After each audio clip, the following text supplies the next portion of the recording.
right, everybody, we are back and already in the Champion Select.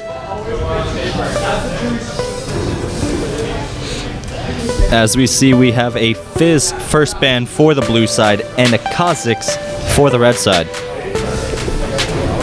Just waiting to get it amped up and continue to get going. Waiting on the third ban. The Jace ban for blue side. They obviously are focusing the mid lane in this pick and ban phase.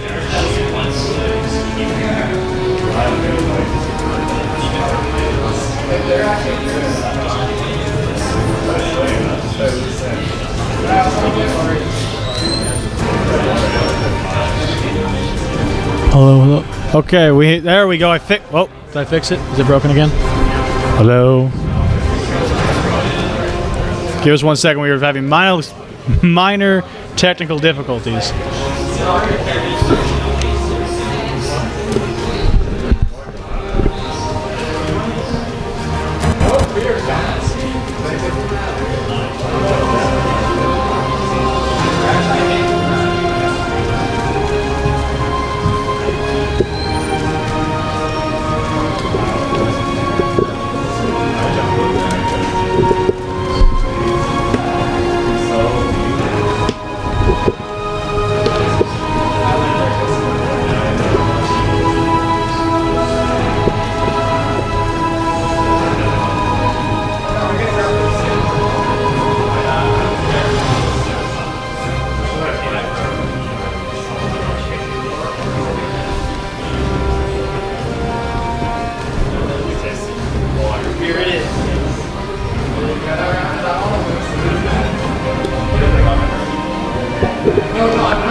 I know we can't. Yeah, we can. They can't hear us right? There, it's like on and off. I can't. Nope. I believe if I touch nothing, we may be able to actually talk. I think we fixed it. Oh my goodness. It's a miracle. We already have bans done. We have Fizz, Jace, and Braum gone on the blue side. We have Kha'Zix, Gnar, and Thresh on the red side. Going into the picks, we have Maokai and a hover over Janna. Maokai already locked in. Could be jungle, could be top lane. Definitely a very dominant fourth. We lost it. I didn't touch anything. I think something's just going faulty.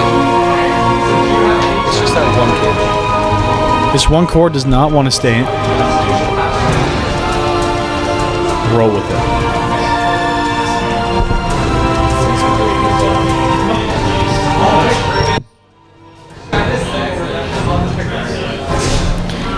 On the other side, we have Lucian already locked in, as well as Lee Sin.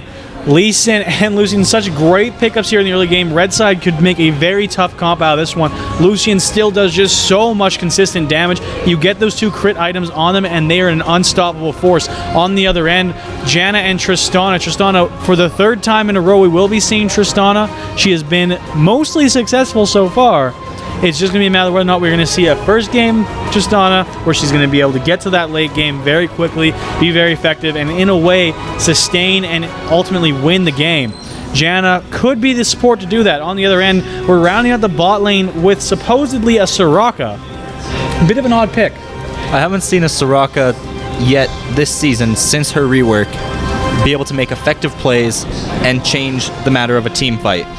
Usually they're focusing on taking out one target, which happens to be their AD carry. If you can, get as many people in your silence as you can, and try rooting as many as you can, because off the comp they have so much potential for a team fight off the Soraka silence with an Orianna ultimate, and the Lee Sin engaging with that Orianna ball to get the ultimate off onto multiple targets will, or could be at least, the deciding factor in this game. Yeah, and looking at red side, they've got so much damage, but they're so squishy. It could be Soraka is the champion to sustain that in the fights. As much as I don't think Soraka is as effective as a support as far as CC goes, she does a great job of, despite her own well-being, keeping her teammates alive. And to keep Lucian alive and Lee Sin alive and make sure Orianna gets off her full combo could be enough to ensure red team has a huge lead in this game. Meanwhile, on blue side, we do have the Vi and the Ahri locked in. That is a devastating level 6 mid lane. That is indeed. The follow-through from an Ahri charm from the Vi ultimate will be something to definitely be keeping an eye on throughout this entire game. Yep. Ahri definitely the champion who can do that. We saw last game, YOLO Bandits, who are right now on blue side, they were blue side last game, have such an effective game. They, in many ways, dominated their first round game here in the second round of the winner's bracket. I'm looking to see red side use this fairly squishy composition that is now rounded up with an Aurelia to be effective. I'm a little bit worried because if they do get caught out and CC'd enough by the Maokai, by the Vi, they're going to have an issue getting their damage out before they're all gone. Exactly. And with their comp, they do have quite a lot of damage. But with the Maokai ultimate being active, there is no way they are going to pierce through him to get to the back line. Well, if there is one piercing light on that team that might be able to do it, it would be Lucian. He does a lot of damage very quickly. The new crit build works insanely well on him. And I do think he might be able to do it if he can get a little bit ahead in this lane. And against a Tristana, he's got every single ability that he needs to get really aggressive, go right into their face, and get a lot of damage down so he can control the farm, get a little bit of feed, and when those early team fight and skirmishes come out, he is going to dominate. That is true. And in this game, we have a mid-game AD carry in Tristana against the early game of Lucian. Lucian will be able to use his early game dominance to aggressively force Tristana out of lane, keep her unhealthy in the lane in order to keep himself sustained, get tons of farm, build up for that infinite edge, for the Yomus, for everything he needs in order to become that late game threat that will take out anybody and everybody in his path. And that's the issue we see with the Lucian. Lucian, unlike Corki, we've seen go up against both of the Tristanas today. Lucian is so much more aggressive. He does so much more damage, so much faster. He is just so effective in that lane phase. He'll dive forward, get a ton of damage on Tristana. If Tristana limps away alive thanks to the Janus shield, it's not going to matter much because Lucian will have complete lane control. They're not going to be able to reassert themselves because of the silence from Soraka, and any damage done to Lucian will be healed up in no time flat. There's a lot of control of the red team bot lane. It's going to be up to really Vi to turn around the bot lane for blue side. She's got to make it so that Tristana survives this one and can turn it around. I just haven't seen that yet from YOLO Bandits. They've been so used now to being dramatically ahead. We got to see what's going to be like if one of their lanes gets notably behind. Well, the one thing they have to know is that they have to have a clear head going into this game. Never doubt the other team. They always can outscale you with their champion picks as they have here, with the early game of Irelia on Maokai, with the early game of Lucian on Tristana, and then Lee Sin's early game ganks at level 2, going towards the mid lane to try focusing out that Ahri so she does not become that late game assassin that everyone's come to know and love. Yeah, there's many threats from the blue team. We're looking at the red team. The threats are a bit more focused and obvious in that it's the entire team. No one on the red team is really singled out as being useless, except for Soraka, because it's Soraka. But the rest of them have tons of damage. Between Lucian, Lee Sin, Aurelia, and Orianna, you're just gonna die. If they get Orianna's shockwave on you, Lucian's gonna kill you, Lee Sin's gonna kill you, and Aurelia's gonna kill you. They'll all be right in your face. Lucian will dash forward and he'll be okay because he'll have enough CC to back him up, and Soraka healing him the entire time. Aurelia's gonna dive onto your backline, and if Lee Sin kicks you into the group of them, someone help you because you're gonna die. That is a good point. They do have very good engage on the blue side, but very, very poor disengage outside of Janna. Yeah, absolutely. They're going to have to rely on the Janna to disengage. So really, Ahri's going to have to be so aggressive to get a catch before the blue team does anything else. Ahri's got to get in there, get a kill, or get a ton of damage onto one of these several carries of red side.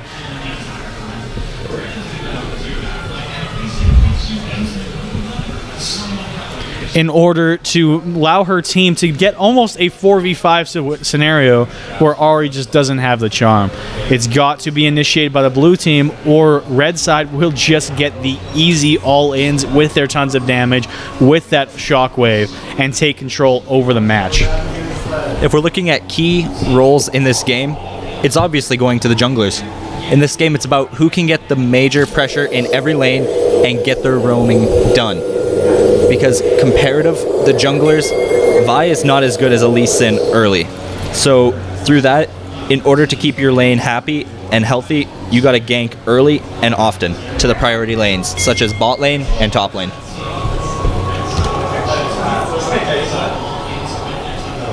Bot lane definitely going to be the huge focus for me. I'm looking to the Lucian to be that huge player that he's got to be to shut down the Tristana, draw Vi's attention. As much as the jungler's job is important, if they are forced to go to a certain lane just for a chance to survive it, they're not going to be as globally as effective as they potentially could be. That is a good point. Because if we look at the comps in terms of team fight in the later game, if it drags out that long, the comp from blue side has so much peel, so much protection for their Tristana that, like in previous games, if she stays safe in that backline with her passive range, then nothing is going to stop her.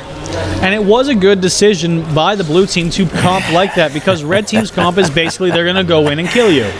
Their job is to do all their damage very quickly onto even single targets, if they're lucky, maybe multiples, and it's going to allow them to have a lot of control over every single fight before it even gets properly grouped up. Janna right now is standing in a ward, so it's great early warding by the red team. They rushed it over there in order to put that one down, so that they know their buff is safe and they're going to be able to get it.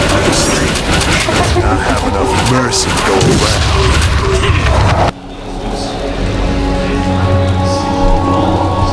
around. It's just typical buff starts for their junglers, nothing fancy. Vi starting red, Lee Sin starting blue, giving no lane swaps yet, which could actually affect the game entirely if they do that throughout any time.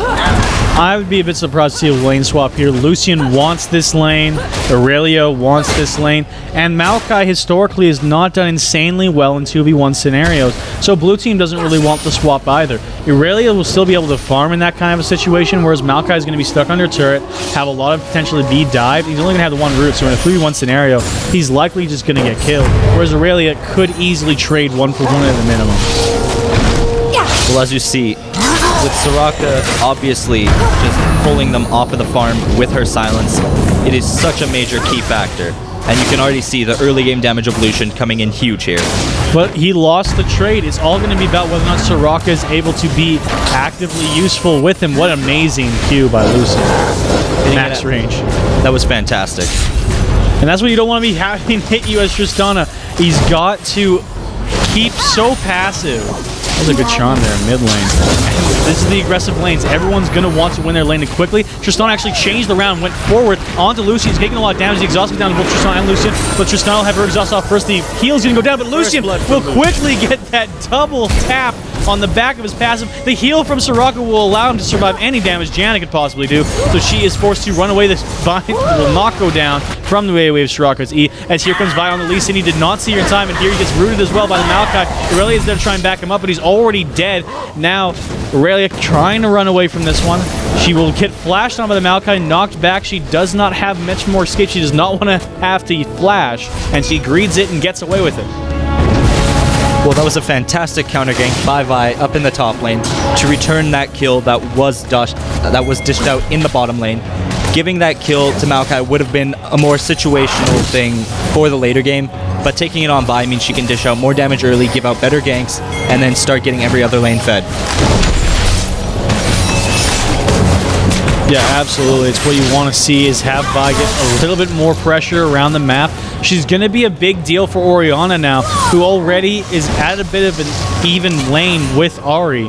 So if Vi is a little bit more of a threat than Lee Sin, which right now she is, it will be a problem for Orianna. That's not Lee Sin's problem, that's the mid laner's problem. An unfortunate fact about the jungle. That is. With Vi pressuring so often and so early this game, it's just going to be insane to see how she uses her level 6 advantage over Lee Sin. Here comes Lee Sin. He's onto Maokai now. He does get rooted, though. He's not used the Q. He does go down here. He's already used his E. Aurelia not able to get any kind of slow, so she will have to back off. Maokai with a simple avoidance of the gank. Aurelia need to get the dash forward so she could use her slower stun in order to be effective in that fight. Well, that was really well played by Maokai, not using too much and not burning too much. He could have, I mean, he had no flash during that, but it was well played in order to know if I hold out this long, I can Q and they will disengage, which was fantastic on his part.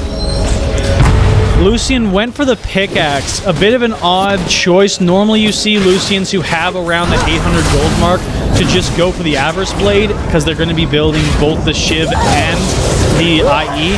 He might end up going for the Ghost Blade build, but that still could be done with Avarice Blade first. So I'm a little bit surprised to see the pickaxe come out. It is temporarily more effective, but in the long run you do want to have that gold income that Avarice Blade so generously gives. That would be a major factor if he did build that, to get that gold regen on the Avarice, to build up for that BF sword early. He's got to make it pay off, so he's going to be very aggressive, landing the Q in amazing timing. This is the Lucian aggression I was talking about. Constantly in their face, constantly zoning them out CS. Even experience range is now too far away for blue side's bot lane, and Soraka even is taking pink wards like they're not even there, or hitting it rather. That was max range, double proc. Oh, fantastic shield. Here comes Vi, but she's not going to Tristana. Good amount of CC onto Lucian, but again, the heals are real, and Soraka doesn't have much peel, but it doesn't matter if she can't kill your target. Here in the top lane, Maokai trying to gain some kind of pressure, but Aurelia will have to just play that one passively out. At this point, she's way in CS. If she just continues to do so, she will, in the end, kind of win the lane. Now, here we have a lot of damage from Soraka, actually, going on towards Vi, quickly followed up by Lucian. They control this lane no matter how many players they put into the bot side. Like we said earlier, Vi is focusing bot side to get Tristana ahead, to get her into that late game monster, yet going down by so much CS to Lucian and then giving him that first kill is going to be a real pain for Tristana to deal with. Yeah, I do agree. That is what she's doing, but the question is, should she? At this point, you could easily, as Vi, just focus down the mid lane. Concede bot, try to get top and mid. But the issue is, will that be sustainable? She's got to make herself effective. She's level 5 right now, getting close to level 6. If her level 6 does not yield a kill, blue team might be in trouble. Well, as we see in top lane, Aurelia just continuously harassing Maokai. And that's all she's got to do. She's got such an amazing CS lead right now. It is her lane. They're in mid lane. Ahri is doing a good job of staying up in farm with Orianna. But at the end of the day, Orianna's going to use that farm so much more effectively. Ahri wants some kills. And that's 2v1 trades even on bot lane. Maokai and Aurelia both popping their ultimates. Aurelia with no mana cannot finish off the Maokai. More aggression from Lucian, but he's running out of mana. This is the awkward situation for Lucian to be in. Soraka no longer gives you mana, sad face, because that's just the change that they made. It sucks, but we all have to deal with it, and most especially, Lucian has to deal with it. Vi's coming into the lane. He's got low mana. If he stays aggressive like this, he could get caught.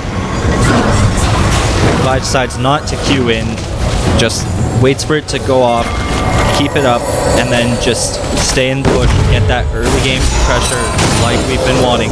Lee Sin and Orianna are coming down towards the bot lanes. Lucian's low on mana and too far forward. He will get exhausted. Here comes the Vi. A lot of heals going down on Lucian. It's not going to be enough as Vi will pick up that kill. It's the second one for her as Lucian trying to go in, but he has to flash away. Orianna using the ball on the wrong target will also miss the shockwave as the rocket jump comes up just in time thanks to those resets.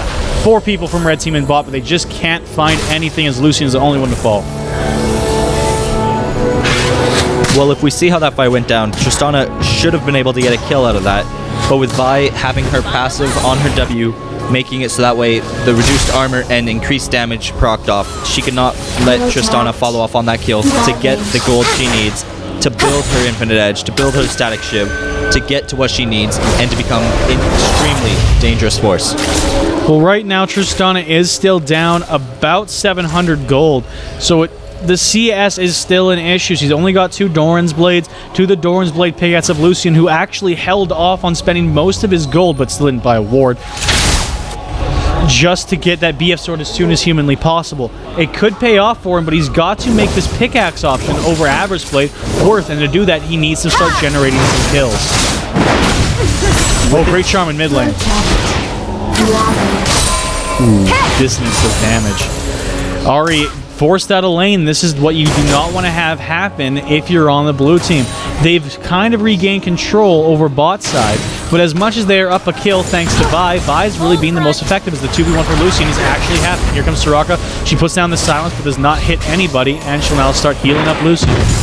Well, that was a very good trade by the blue side bottom lane.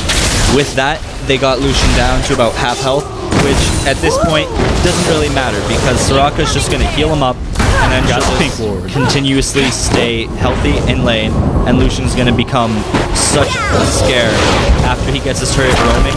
It's going to be insane. This is exactly how Lucian needs to play. So you saw when Janna was a little bit too far forward to try and defend that tri-bush, Lucian just completely forgot about the minion or two that was underneath the tower, or any tower damage.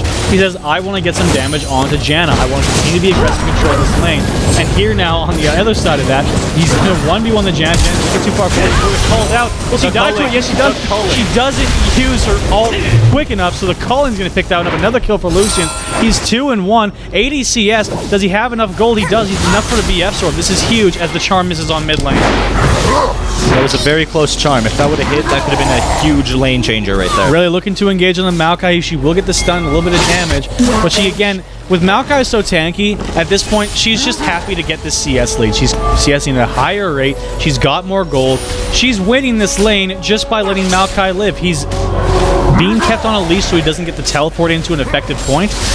That way Aurelia has control over basically the map as far as TP goes, but here she goes again with that ultimate, but she's out of mana, and it will allow Maokai to again walk away, limping back to turret and probably have to beast. That seems to be every Aurelia's problem, is keeping the mana up and not being focused out in any fight. Yeah. Because Aurelia is one of those champions that you have to engage dramatically with her Q, and from there it's try your best to get out. And if you cannot do that, then you're dead. No mana equals no life.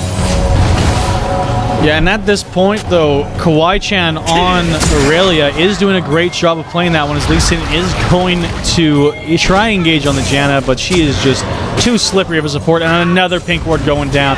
Janna's going to start feeling that one, as the Q will land once again. He kicks away Janna, though, in the wrong direction, as the King is going to come up from Maokai. He did just back, as the charm will land on the Lee Sin. Great play there by Ari to roam down, but it looks like that's probably all they're going to get, as now Orianna is pushing up the mid lane, sees the issue with Dragon, and does come down, so it is now a 4v5. Scratch that as a 3v5 as Aurelia is not there. She does not see people. What an amazing shot with Lucian to follow up, and that will be a dragon for Lucian. He does manage to peek that one over, and Soraka does get the Ari. Here on the other end, we have Vi flashing away. She's going to go down to the Collins passive proc as Maokai flashing over the wall. Two members of the bot lane blue side are running for their lives with maybe 100 health between them. It's just an Aurelia, but my god, it's an Aurelia. She'll get the jump. There goes Tristana by Janna with the flash. Double kill for Aurelia. Now red team has control. What an amazing dragon steal. That was fantastic by Lucian. Well played indeed. Using the culling passive proc to take out Vi, so that way they could not continue any more fights with a re-engage. As we see, they are shoving down mid second tier turret. They can easily take this one.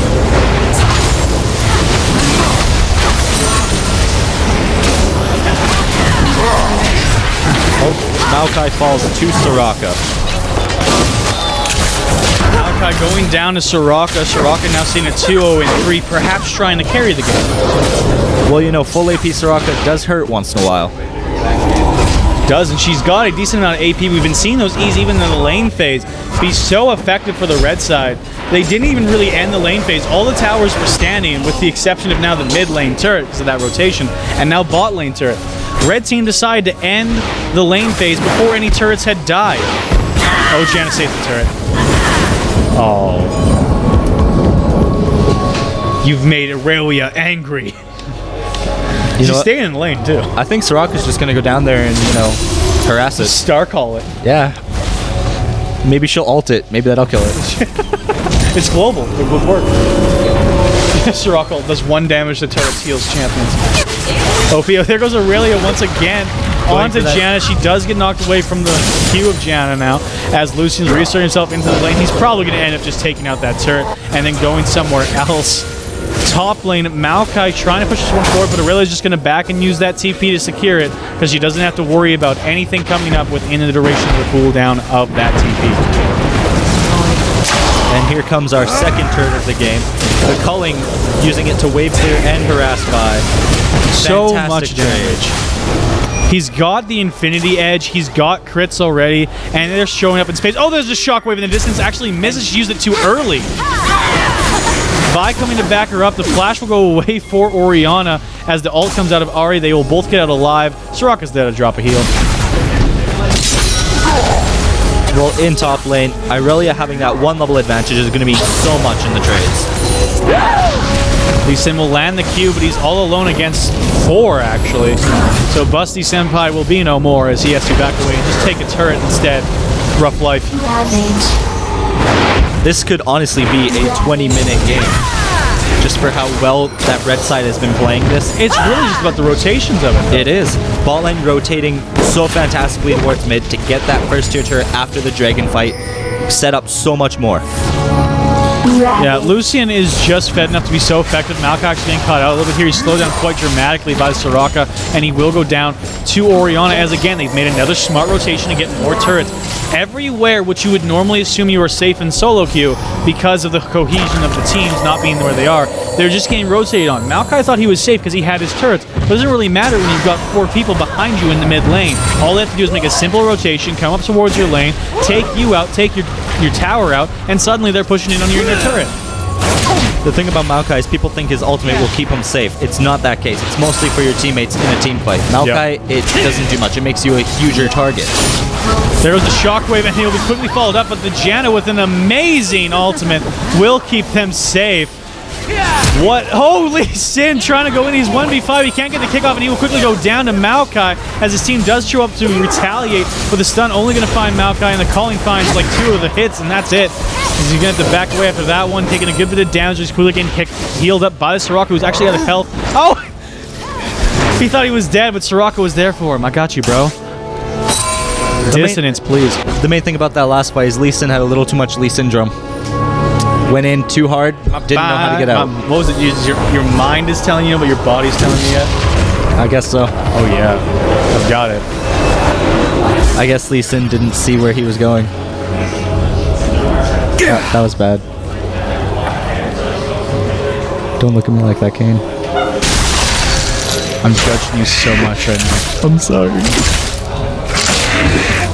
I'm judging you more than I judge Urgot mains. Someone... Don't judge my people. My people main Urgot, okay? My people main Urgot? Crab people are the best, okay? One of us has to be the puns of damage person, and it's definitely gonna not be me. I'm horrible at it. The important thing is you tried, but you're coming up a little bit short here. What's not coming up short here, though, great transition, is the gold lead for the red team, coming up nearly at 10k. They are quickly gaining control over this game. They are indeed. With a just over 9,000 gold lead, they can easily take turrets by having that gold lead for the items they need to shred turrets on Lucian with his passive, and then just have the damage on Orianna because of her build. Just those Sork boots will do so much. The Athenes for the mana regen and magic resist. Insane. And then the needlessly large to use for the dissonance, that makes it do so much. Oh, there's a bit of a pinch onto the Orianna sandwich. The calling's coming through as the Shockwave actually going to relocate them, so Lucian getting a double kill. Now Tristan jumping forward, he's 2-4-4. There'll be another kill for Lucian as he actually does get the second one there. Soraka picks up the other one. Triple kill for Lucian. He's going to try and follow up onto the Maokai, but he will get flashed away. He's going to push this one in. This could easily be an inhibitor for the red team.